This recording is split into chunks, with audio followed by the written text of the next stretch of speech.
Hi po, magandang araw. For today's video, may share naman ako sa yung isang ola na super legit. And kaya lang, biglang nawala.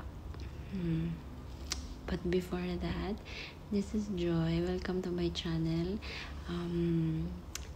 Sana po pa-subscribe and sana may matutunan kayo dito sa channel na to. Sinishare ko yung aking mga personal experience na alam ko pwede may matutunan yung aking mga viewers. Maraming salamat po.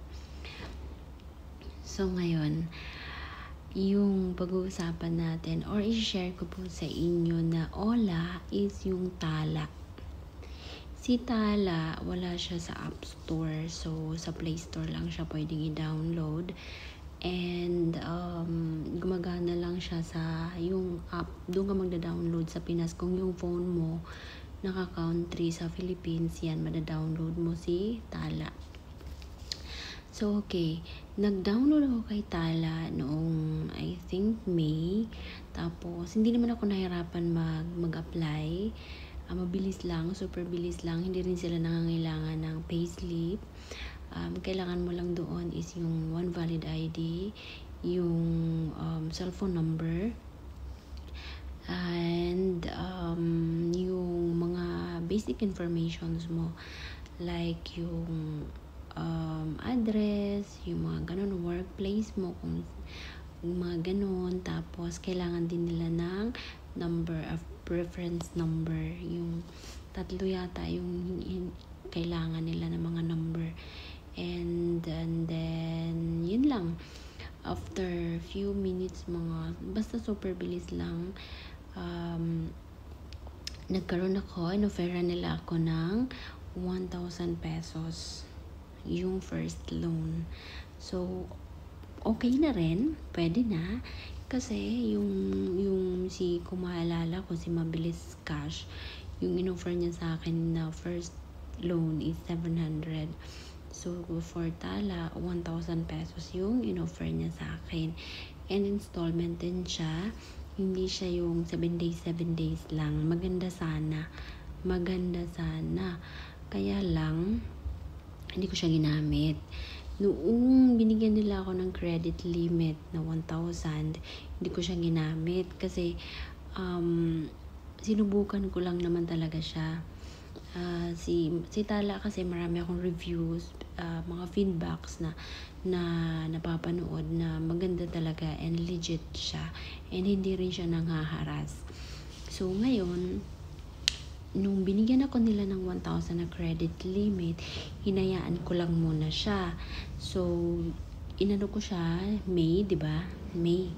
Tapos, June, July. Nitong July ko nalaman, sinubukan ko siyang i-open ulit. Nawala na yung credit, yung offer nila sa akin, nawala. So, ang ginawa ko, nag-reapply ako kasi nakalagay naman doon. So, inayos ko yung pag-reapply ko, nag-ano ulit ng mga informations like yung trabaho, yung mga ganun. Tapos, yung parang bagong application ka ulit. Pero guys, ang nangyari, after 2 minutes, rejected. Ito, papakita ko sa inyo para legit na, no? Yung totoo talaga. Yung mga sinasabi ko dito, totoo po yun. And sariling experience ko po yan. Naranasan ko talaga.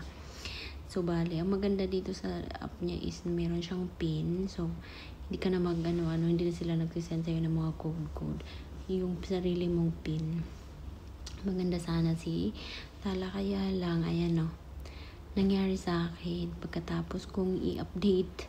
Kasi nakalagay doon, i-update ko doon yung mga informations, blah blah blah.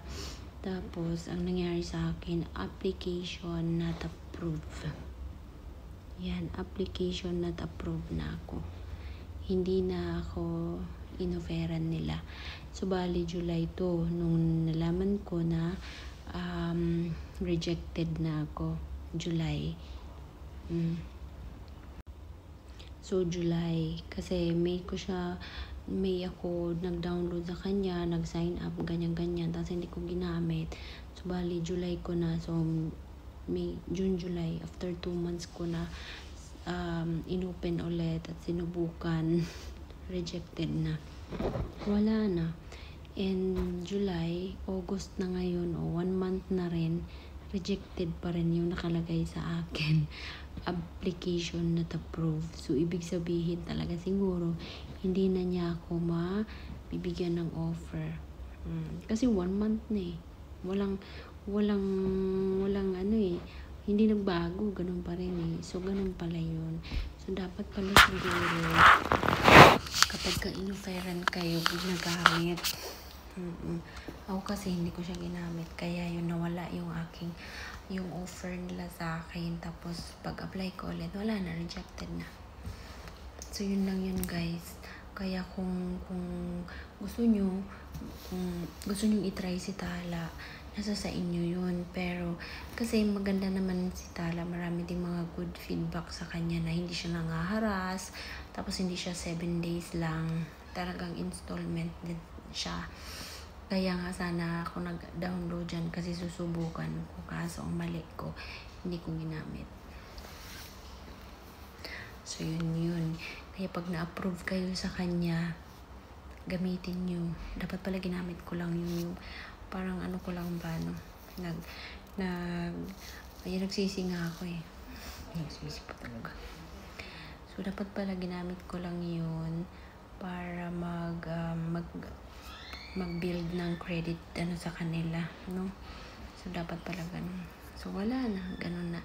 So, hindi ko na siya. Ang bala ko ngayon, i-uninstall ko na lang siguro. Kasi wala na. Hindi na ako nagkaroon ng ano eh. Hindi ko na siya kasi rejected na eh, no? So, yun lang experience ko. Napakadali lang sa kanya mag-apply, mag-sign up. Super bilis lang. And hindi siya kuripot. Kasi 1,000 yung in-offer niya sa akin dapat. Katulad sa iba na 700, 500, mga ganun. Sa kanya okay sana. Kaso yun lang. So, thank you for watching this video and maraming salamat po. Bye!